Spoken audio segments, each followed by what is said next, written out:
As I tuck into a piece of admittedly delicious salted mackerel, which I've just mashed up in the pan, pre-cooked from a shop. I've put it in with some rice and sweet corn and just a bit of salt and pepper, and some pickled ginger, really good. But it got me thinking, my next what do I miss most from England video should be fish and chips. Oh, fish and chips. Now, I was never one of those people that ate fish and chips that often.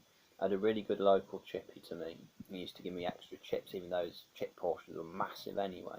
I think he thought I looked a bit too skinny or something.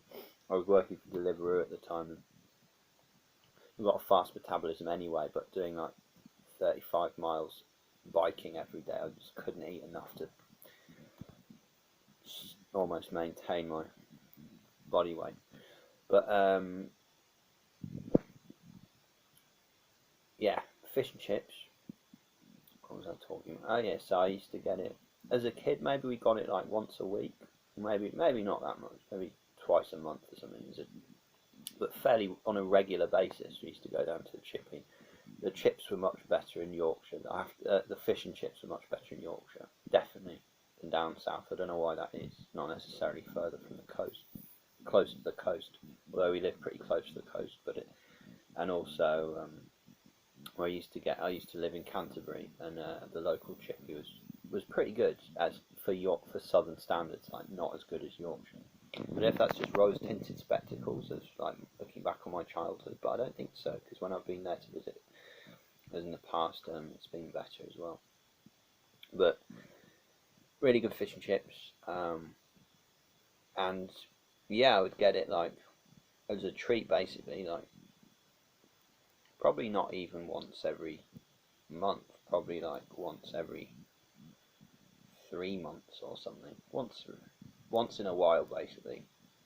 Nice guy that ran it, pretty reasonable priced. There were some fancier ones in Canterbury, but that was actually the best one, even though it was one of the cheaper ones, I think. So you never know. You don't judge a book by its price. And yeah, it was great. And I just like, it's one of those things.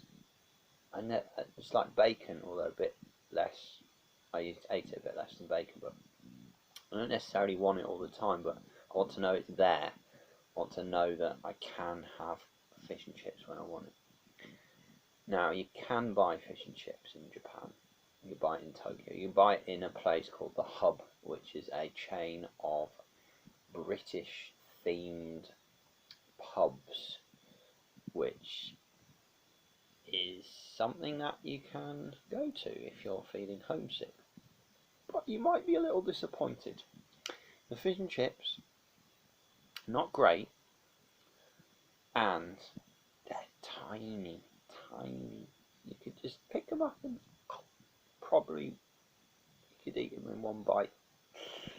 So no, don't bother with that. Don't bother with that, because it's not that cheap. You probably pay like a 600 yen or something, and it's about £4, and it's just it's not worth it. Tiny. So fish and chips. That is number 4 on the list. So what have we had so far? Yorkshire tea, roast,